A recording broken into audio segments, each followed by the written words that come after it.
how's it going? It's Al. Week 7's here, and I have my top running backs on DraftKings for NFL DFS this week. Now, these are not in any particular order. I'm not breaking these down based on these are the highest projected running backs. We take a sort of a different look on this video that helps us try and identify some of the best cash game running backs, as well as some that are going to be underplayed in tournaments. And that's the 5-box running back. The guys that are going to be playing at home, guys that are going to be favored, have an expectation of 20 or more touches, are involved in the passing game, and get those extremely valuable inside the 5 carries. Each one of those is very powerful and leads you, based on back-tested data, to being in a situation where they are going to to outscore their projected totals. But when you have all 5 of them together, guys tend to do a little bit better. It's a very strong correlation of attributes. Now, does that mean you have to play only running backs that check off all 5 boxes? No, there are plenty of plays. You can play a running back on the road. You can play a running back that's an underdog. There's plenty of things that you can do. Guys like Nick Chubb, who don't really catch a lot of balls, they can be in play certain weeks. But I like to focus on these because that leads me to a better process and making better decisions come Sunday. So thank you for being here, and let's go. He's a legend. If you're looking for the Week 6 recap video, it is available on the Al Smizzle Fantasy Football channel. See, it's right here. It's literally right here. DraftKings NFL DFS Week 6 Fantasy Football Recap. It's right there. Go to smizzle.tv/ff and you will find that video. Also, be sure that you join the Smiz Gang Listener League for Week 7. $10 entry fee, 3 max, $50,000. You can go to smizzle.tv/links and you will find the link to the Listener League. It is not a lobby game. If you go to DraftKings, like, hey Al, I can't find your league in the lobby. It's not in the lobby. Yeah, it's never been in the lobby. It's never going to be in the lobby because it's absolutely no rate. DraftKings is not going to put a no rate game in the lobby. It's a listener league, which means if you listen to the words that are coming out of my mouth, you will go to smizzle.tv/links and find the link to the listener league, as well as everything else that I do. The Twitch streams, if you wanted to come and see the live stream, see how the sausage is made 5 days a week, and then on Sundays as well, 45 minutes before lock, my Instagram, all my socials, Best Buys that comes out on Thursday, everything is available in the link tree. So go to smizzle.tv/links. Make sure that you reserve your seats in the Smiz Gang Listener League because it will sell out early. They dropped it from 5,500 to 5,000. It's going to sell out on Saturday. Reserve your seats today. And also, before you do, go to rewards, click missions, and make sure that you fill out your mission for the day, because if you have a $10 or less mission, you get extra crowns for that as well. So do that. Click all the things. Going to start with Derrick Henry, the big dog, 8,200, coming off of 3 absolutely fantastic weeks, playing against Indianapolis, in Tennessee, coming off a bye week. He's going to be rested. You know he's going to get a heavy dose in the run game, but he's also got an awful lot of usage in the passing game. My dream could be coming true of 4 targets a game for Derrick Henry. Look, over the last 3 games that they've played, he's gotten 13 targets. So he's above that 4 targets per game. If he keeps getting 4 targets a game moving forward, it is almost an impossibility that Derrick Henry will not be a smash play more weeks than he is not. However, he will always have the stigma of being the, week 1 and 2 Derrick Henry that got 1 target over those 2 weeks. But these are different type of games. Buffalo absolutely throttled him, so they couldn't feed him on the ground.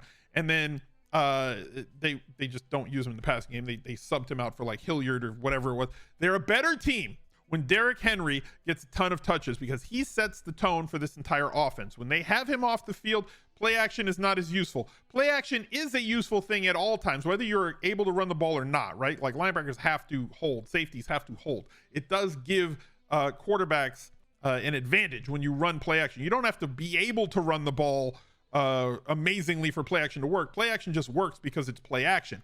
But when Derrick Henry's on the field, they've got more heavy boxes. They have more downfield ability. They have less safeties over the top because you have to have 8 and 9 guys inside the box. It does not matter whether you do that against Derrick Henry because he is going to rip off yards in chunks, and that is just what he does. But when he gets that use in the pass game, a 24-yard catch in week 5, 22 in week 4, 23 in week 3, please keep feeding the big dog through the air. Just enough. 4 targets a game. That's all we ask, Titans. That's all we ask. Josh Jacobs also has been heavily utilized in the passing game the last 3 games. Again, coming off of a bye week and now squaring off against Houston, a team that we have been targeting running backs against basically all season long. 16 targets in their last 3 games. This is the sort of Josh Jacobs usage that I can get behind. Okay, he has been very good running the ball. Only one game this year where he has averaged less than 5.1 average yards per carry, so he's been efficient on the ground. They always were going to be able to utilize him inside the 5-yard line, and now that he is getting a heavy dose in the pass game, and mind you, 5 targets a game on average is a heavy dose.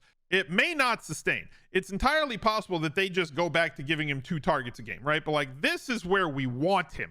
At 5, 6, 5 targets a game. If he gets 4+ a game, just like Derrick Henry, Josh Jacobs is going to have a monstrous week this week. 6,500 is entirely too cheap. He is going to be extremely popular, and rightfully so. Somebody that you're going to have to pay attention to in your lineups this week. Now, he's going to be probably the optimal cash game running back. He'll be in every one of your cash games. Where his fail rate is going to be versus what his tournament percentage is going to be, we will monitor that as the week goes on. And if you wanted to monitor things as the week goes on, be sure that you join our community Discord. The Smiz Gang Discord is fast approaching 7,000 members in the Discord at this point in time. If you are a channel member on YouTube, or if you're a sub on Twitch, go to smizzle.tv/Discord. And then if you link your Discord to that account on YouTube or Twitch by going to the instructions folder, it's #instructions in our Discord, your name will turn from white to either blue or red, depending on which site you are subscribed to, which then will give you access to all of the VIP rooms where you can hang out with all the other members of the Smiz Gang, both Twitch and YouTube, living together happily, trying to make better lineups in every single sport in daily fantasy.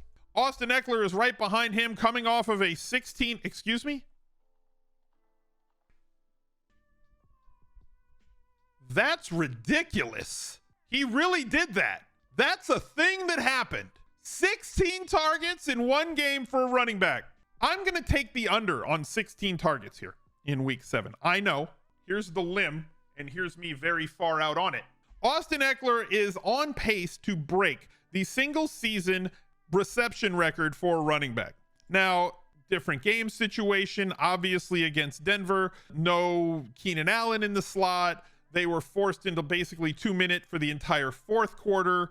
I think 6 would be fine. This would be fine if he just had 6 targets a game. Because really what we want is 12 to 15 carries. He is not playing over 65% of the snaps in any game. Yeah, 16, chat's like 16 would be fine too. I'd agree. 16 would also be fine. But like, he is going to be more than likely a 5 to 10 target a game guy. Plus those 12 to 14 carries on the ground. He's getting a lot of inside the 5 usage.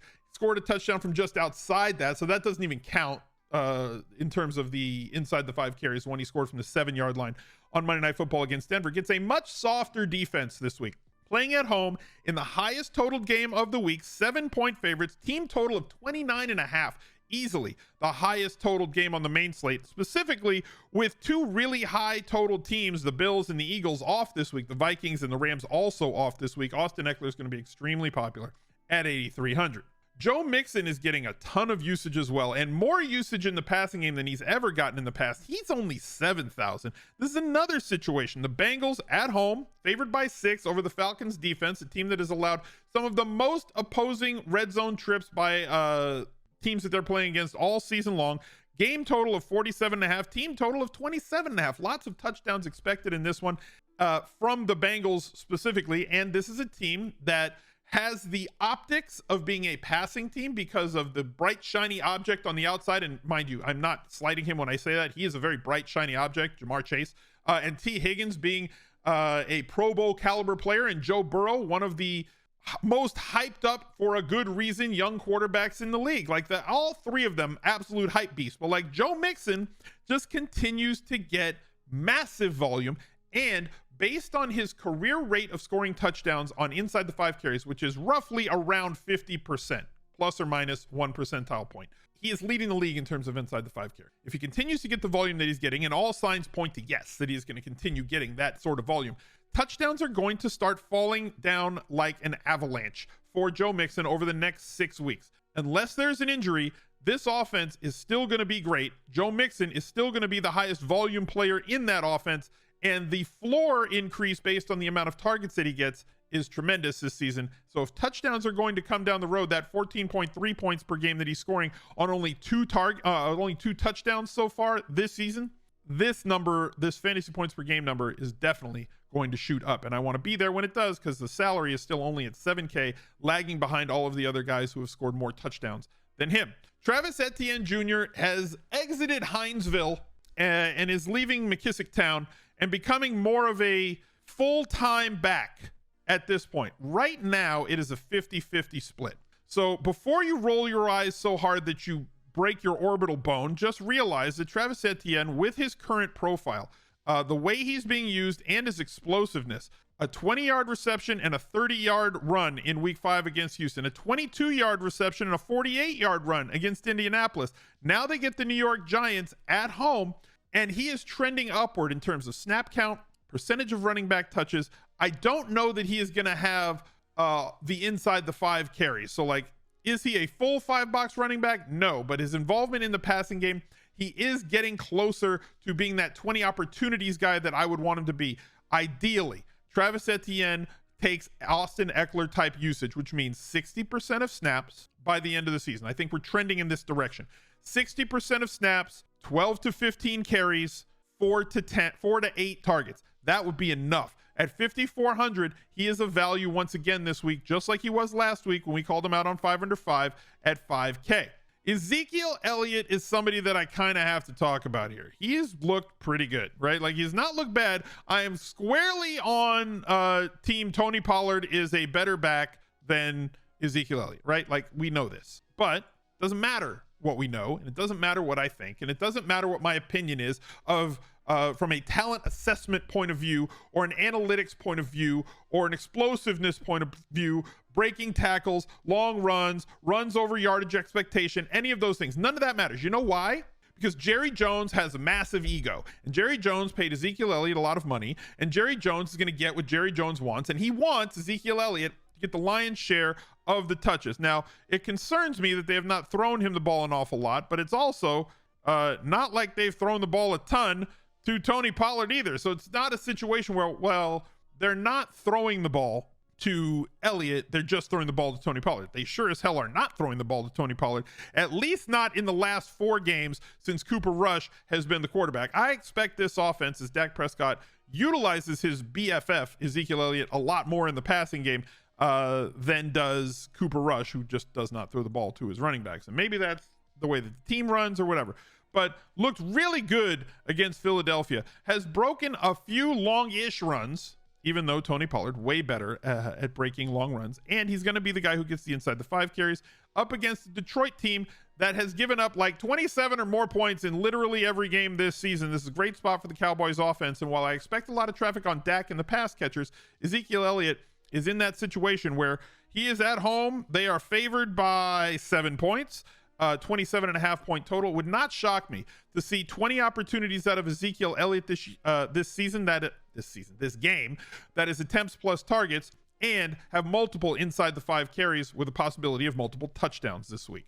Tony Pollard also in play, way less so. There's 2 other situations that I wanted to talk about. And if you're still watching at this point in the video, do me a favor and drop a like on the video, subscribe to the channel, ring the notifications bell. I'd greatly appreciate it. And it really helps out the channel and the video to garner more new viewers. That really helps me out. So if you take a couple of seconds, drop a like on this video and every video that you watch on the channel, I would greatly appreciate it. I want to know in the replies what you think about this Baltimore Ravens situation at running back, because J.K. Dobbins has been dealing with like up and down play based on the fact that he is recovering from this knee injury that he suffered last season. He is adamant that he is fine coming back, but he missed the first 2 weeks. He saw ramp up in week 4 from what he saw in week 3. In week 5 against Cincinnati, they didn't really utilize him all that much. And then in week 6, it kind of tightened up on him, and we saw Kenyon Drake take on a big workload and looked good doing it. Look, Alabama running backs are just going to be good at football. It's just what it is. We know what he does in the passing game, but they don't really utilize their running backs that much in the passing game at all. So Drake ran the ball 10 times last week for 119 yards and a touchdown. They square off against the other team that we want to play all running backs against, and that is Cleveland. And then on the we also have the fact that like Gus Edwards might be back. He was not activated from the physically unable to perform list. This is a must monitor situation, because whoever is going to get those 15 touches, because that's typically what the running back 1 in Baltimore gets, is 15 touches. Whoever's going to get those 15 out of that trio is going to be a very important play. Right now, all signs point to Kenyon Drake. It could be J.K. Dobbins if his knee is fine. Gus might eat into it a little bit, but they're all priced extremely cheap, and getting that right by the time the weekend gets here could be a massive win, as Cleveland is just that bad against running backs. The other one that we have to monitor, Denver is still favored, although this total is low with like 40 expected points, but Denver is at home and favored. They do utilize their running backs in the passing game, but like, which freaking one are they going to use? Because on Monday night, Melvin Gordon III did not really play. He got 3 carries and then he sat the F down for the rest of the game, which led to Latavius Murray, the corpse of Latavius Murray, running around and getting 16 touches in that game, while Mike Boone stayed in his role being the secondary back with 4 targets and 1 carry.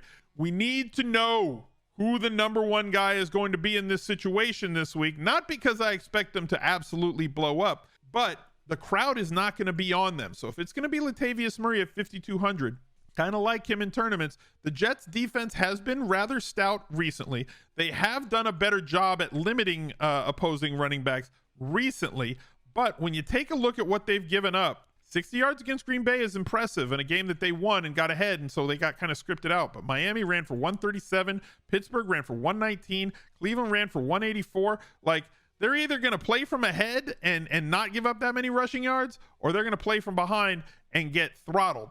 They are going to mute the amount of snaps that you can get, as the Jets have really locked things down since Wilson has become the starting quarterback once again, and they have become a running the ball and defense team, which limits opportunities offensively. But us focusing on the 5-box running backs for this video, I did have to mention the Denver situation. So which routes are you going to go in those last 2? Fully avoiding is definitely in play. Let me know in the replies down below. Look out for another video right there. He's a legend.